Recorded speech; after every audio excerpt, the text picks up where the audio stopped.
रचनात्मक प्रतिरोध का स्वर। दरअसल हम आज़ादी का आंदोलन देखें या किसी भी तरह का प्रतिरोध मजदूर आंदोलन देखें, उसके कुछ नारे होते हैं, कुछ क्रिएटिविटी होती है और कुछ ऐसे गीत होते हैं या कुछ लेखक होते हैं, कवि होते हैं जो एक प्रतिरोध का स्वर रचते हैं। अभी हमने जैन जी के आंदोलन में, चाहे वो जंतर मंतर में हो, चाहे अभी हम झारखंड में देखें, यहाँ पे नारों से कविता, पोस्टर से मीम और गीतों से सोशल मीडिया तक जो है प्रतिरोध का अंदाज बदल रहा है। और इस अंदाज में, बदलते अंदाज में बहुत सारी पुरानी कविताएं, कुछ नए कवि, कुछ गायक, कुछ फिल्म के एक्टर, कुछ नए बच्चे, सब शामिल हैं। तो एक नए तरह की क्रिएटिविटी इस आंदोलन के दौरान सोशल मीडिया के जरिए बहुत वायरल हो रही है। चाहे हम बात करें पीयूष मिश्रा की, जो कि युवाओं में बहुत लोकप्रिय अपने अलग तरह के गाने के लिए, या हम बात करें डार्क हॉर्स जैसे किताब के लेखक नीलोत्पल मणाल की बात करें, चाहे हम कोई झारखंड का लड़का अंग्रेजी बोल रहा हम उसकी बात करें, चाहे सरला महेश्वरी की कविता को कोई कोट कर रहा हो, तो अलग अलग अंदाज में लोगों ने अलग अलग तरह से अपने प्रतिरोध का स्वर रखा है और वो स्वर एक नए तरह से इस आंदोलन में हमको दिख रहा है। ऐसा नहीं था कि आंदोलन पहले नहीं होते थे, नारे पहले भी लगते थे, कविताएं पहले भी लिखी जाती थी, लेकिन सवाल यह है कि क्या आज की युवा पीढ़ी ने आंदोलन की भाषा ही बदल दी है? क्या जब आंदोलन सिर्फ सड़क पर नहीं होता, क्या वह कविता में होता है, मीम में होता है, व्यंग में होता है, गीत में होता है और सबसे ज़्यादा मोबाइल के कैमरे में होता है? जंतर मंतर के हालिया छात्र आंदोलन में यह बदलाव साफ दिखाई दिया। यहाँ भाषण देने वाला हर युवा नेता नहीं था। कई युवा सिर्फ इसलिए चर्चा में आए क्योंकि उन्होंने अपनी बात कहने के लिए रचनात्मकता को हथियार बनाया। किसी ने कविता पढ़ी, किसी ने व्यंग पढ़ा, किसी ने पोस्टर के जरिए पूरी व्यवस्था पे सवाल खड़ा किया और किसी ने ऐसी बॉडी लैंग्वेज अपनाई कि उसका वीडियो आंदोलन से ज़्यादा तेज़ी से वायरल हुआ। यानी आंदोलन अब सिर्फ सुना नहीं जा रहा है, देखा भी जा रहा है। जैन जी के इस आंदोलन में एक दिलचस्प बात भी दिखाई दी। यह पीढ़ी पुराने नारों को जस का तस दोहराने की बजाय अपनी भाषा बना रही। इंटरनेट की भाषा है, मीम की भाषा है, व्यंग की भाषा है और कविता की भाषा है। जंतर मंतर पे ऐसे युवा चेहरे सामने आए जिनकी पहचान किसी राजनीतिक पद से नहीं बनी, बल्कि उनके कहने के अंदाज से बनी। उनका कहन अलग था। एक युवा मंच पर आता है, कविता पढ़ता है, तालियां बजती है, फिर उसका वीडियो बनता है और फिर वो वीडियो वायरल होता है, फिर वही कविता धरना स्थल से निकलकर हजारों मोबाइल तक पहुंच जाती है।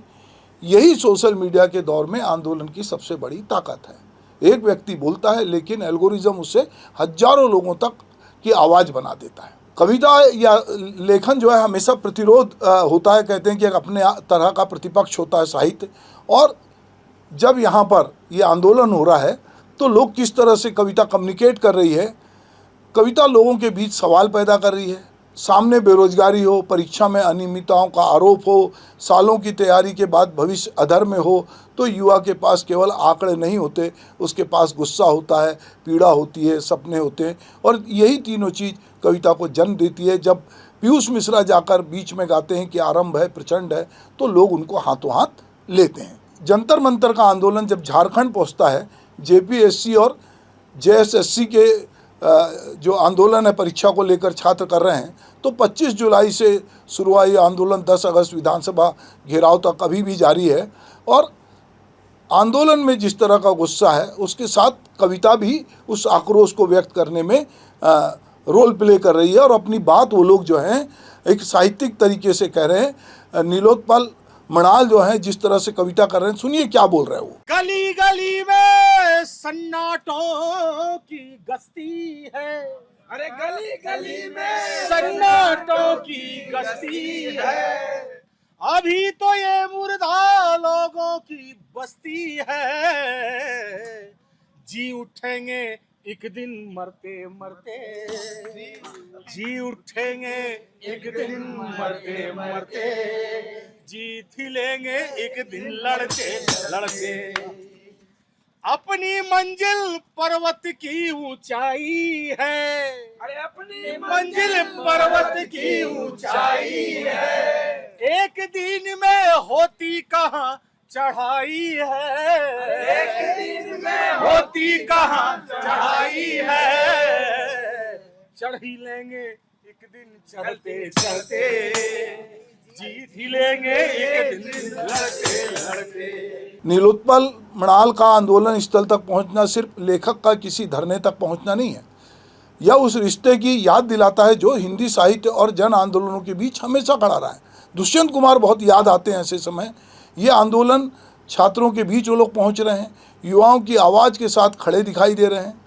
अब यहाँ एक सवाल है, साहित्यकार जब आंदोलन के बीच जाता है तो वह केवल समर्थन नहीं देता, वह आंदोलन को शब्द भी देता है, और कई बार शब्द ही आंदोलन की सबसे बड़ी उम्र तय करते हैं। अब आप देखिए यहाँ पर पीयूष मिश्रा एक बच्चे का अस्पताल में भर्ती, उसका हाथ पकड़े वहाँ भी गाना गा रहे हैं, छात्रों के बीच भी गाना गा रहे हैं। तो ये पीयूष मिश्रा ऐसे तो सिनेमा के आदमी है, थिएटर के आदमी है, NSD के पास आउट हैं, उनका बल्ली मारन बैंड बहुत फेमस है, पर वो जैसे ही छात्रों के बीच जाकर बैठकर उनकी बात सुनते हैं और फिर वहाँ से जो भी बात कहते हैं कि एक बगल में चांद होगा या आरंभ है प्रचंड है जैसे गीत जब आंदोलनकारी छात्रों के बीच गूंजे, तो ये मनोरंजन नहीं था, यह उन भावनाओं को एक साथ जोड़ने का क्षण था। पीयूष मिश्रा ने छात्रों के लिए भोजन, टेंट, मेडिकल, आर्थिक मदद तक की बात कही और युवाओं को शांतिपूर्ण और अनुशासित तरीके से आंदोलन जारी रखने की अपील की। उन्होंने कहा कि वो गाली गलौच ना करें। तो ये एक तरह से उन्होंने, चूँकि उनके फॉलोअर थे और यूथ उनसे कनेक्ट है, तो कहीं ना कहीं यूथ को ये अपील करता है। अगर हमें दुष्यंत कुमार, गोरख पांडे, अदम गौड़वी, फैज़ अहमद फैज, इन सब की बात करूं तो कहीं ना कहीं ऐ खाक नशीनो उठ बैठो वक्त करीबा पहुंचा है, जब तक तो उछाले जाएंगे जब तात गिराए जाएंगे, बहुत सारी कविताएं जो हैं प्रतिरोध की। कबीर जो हैं कि कबीरा खड़े बाजार में लिए लुकाटी आत झोगर बारे आप नो चले हमारे साथ। फैज इंसाफ और आज़ादी की आवाज़ की कविता दी। दुष्यंत कुमार ने व्यवस्था से सवाल किया। गोरख पांडे की कविता आंदोलन से गूंजती रही। अदम गौड़वी ने गांव गरीब और व्यवस्था की विडंबनाओं के शब्द दिए। सिर्फ अब चूंकि ये नया दौर है, उस समय सोशल मीडिया नहीं था, मंच पे मोबाइल नहीं थे, आज मोबाइल है जो अचानक से करोड़ों लोगों तक पहुंच रहा है। मीम है, पोस्टर है, रील है, युवाओं की बहुत सारे, इसमें बहुत सारे चेहरे जो युवाओं के नए चेहरे एक आंदोलन से उपजे हैं। जिस तरह एक कॉकरोच पार्टी से एक अमेरिका में बैठा एक युवक सामने आता है उभर के, उसी तरह इस आंदोलन से, दोनों आंदोलनों से कुछ नए छात्र नेता या कहना चाहिए जो प्रतिरोध का, जिनका स्वर बहुत मजबूत है या जिनके पास सेंस ऑफ ह्यूमर है, जो जेएनजी आंदोलन में कहीं सक्रिय हैं, वो इसमें बहुत सारे लोग, चाहे वो झारखंड का आंदोलन हो, चाहे जंतर मंतर का आंदोलन हो, वो सब हमको यहाँ पर दिखाई देते हैं। किसी चीज़ का वायरल होना और प्रभावी आंदोलन होना एक ही बात नहीं है। एक मीम लाखों लोगों तक पहुँच सकता है, लेकिन वह समस्या को समझता भी है। एक कविता तालियां बटोर सकती है, लेकिन क्या वह नीति बदल सकती है? एक रील आंदोलन को लोकप्रिय बना सकती है, लेकिन क्या वह आंदोलन की गंभीरता को भी बनाए रख सकती है? यह सवाल इसलिए महत्वपूर्ण है क्योंकि सोशल मीडिया आंदोलन को एक विजुलाइज करता है, दृश्य देता है, लेकिन कभी कभी उसे तमाशे में भी बदल देने का खतरा पैदा होता है। इसलिए रचनात्मक तभी आंदोलन की ताकत बनती है जब उसके पीछे वास्तविक सवाल हों, और ये सवाल कहीं ना कहीं लोगों के मन में भी है कि दरअसल ये आंदोलन कहाँ तक जाएगा और इसको कौन लीड करेगा, इसके पीछे क्या पॉलिटिक्स है। कहीं झारखंड में एक अलग तरह की पॉलिटिक्स तो नहीं हो रही है कि ये बदलाव केवल तकनीक की वजह से ये आंदोलन तो नहीं दिख रहा है।